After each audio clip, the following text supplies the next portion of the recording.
The sky above the little town of Willowmere was a tapestry of endless possibilities. Each star sparkled like a secret waiting to be discovered, but for Leela, who gazed at them from her attic window every night, they felt so far away. At 10 years old, Leela often found herself wondering how far she'd have to travel to touch the stars, how far she'd have to go so that her life would feel bigger, brighter. She didn't know the answers yet, but something about tonight felt different. The stars were shining just a little brighter, as if they were calling to her. And maybe, just maybe, they were. It all began when she noticed the trail of shimmering dust, tiny sparkles drifting down into the woods behind her house. To anyone else, it might have looked like a trick of the light, but Lila's heart skipped a beat. Curiosity tugged at her, stronger than anything she had ever felt before. With her flannel pajamas still on and a flashlight in hand, she tiptoed past her sleeping parents and crept into the cool, misty night. The woods didn't scare her, not really. They were familiar, but tonight everything felt alive. Leaves rustled, the wind whispered her name, and the stardust swirled before her like a living thread. She followed it deeper and deeper until she reached a clearing she swore she had never seen before. And there it stood, a crooked old building pressed into the hollow of an ancient oak tree, its doors arched and golden, glowing faintly, as if breathing. Above it, in letters that seemed to twinkle, was a sign: the Midnight Library of Lost Stars. Lila's eyes widened. A library? Out here? She hesitated for only a moment before pushing open the creaky door, jaw dropping at the sight before her. Inside, the world transformed. Shelves stacked high with books spiraled upward into a dazzling golden dome, and constellations swirled lazily across the ceiling like fish swimming in a quiet pond. Floating lanterns cast a warm, glittery glow over polished wooden floors, and wispy trails of stardust fluttered and danced through the air, as if alive. It wasn't like any library she'd ever been to. It was strange and magical and perfect. Before she could take another step, a voice stopped her. It was soft, melodic, with a touch of a purr. "I was wondering when you'd turn up," it said. Leela spun around. Standing on one of the polished desks was a plump gray tabby cat with fur like storm clouds. He wore a navy scarf embroidered with moons, and tiny gold-framed glasses perched precariously at the end of his nose, giving him a scholarly air. The cat cleared his throat and nodded in approval. "A young reader," he mused.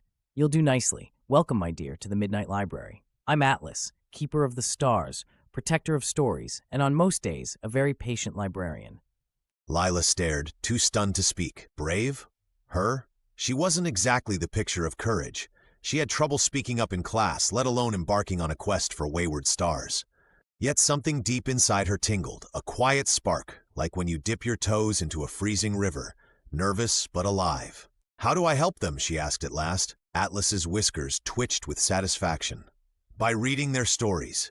Each star carries a memory, a wish, or a fear, fragments of who they once were. To help them ascend, you'll need to follow where their story takes you, find what they've lost, and help them shine again. Simple, really." It didn't sound simple at all, but Leela couldn't bring herself to say no. With a deep breath, she nodded. "I'll try." "Splendid," Atlas declared. He shuffled to one of the shelves, pulling down a small, glimmering book with his teeth. He dropped it at her feet, and as soon as the book hit the ground, it opened on its own, spilling light like a sunrise. Lila watched, breathless, as tiny golden specks floated into the air, spinning faster and faster until they took shape. The star appeared, a tiny figure no taller than Leela's hand, glowing faintly with silvery light. It had big, curious eyes and a voice like wind chimes. "Hello," it said, trembling slightly. "I'm Pip. You're here to help me?" Lila knelt beside it, her nerves easing as she smiled. "I think so. What happened to you?" "I fell," Pip whispered, voice wobbling. "I was scared of the dark and I hid in the clouds. But then I got lost, and now I can't find my way back to the sky." "I understand," Lila said softly, though the words surprised her. She knew what it felt like to be scared, to hide and hope no one noticed.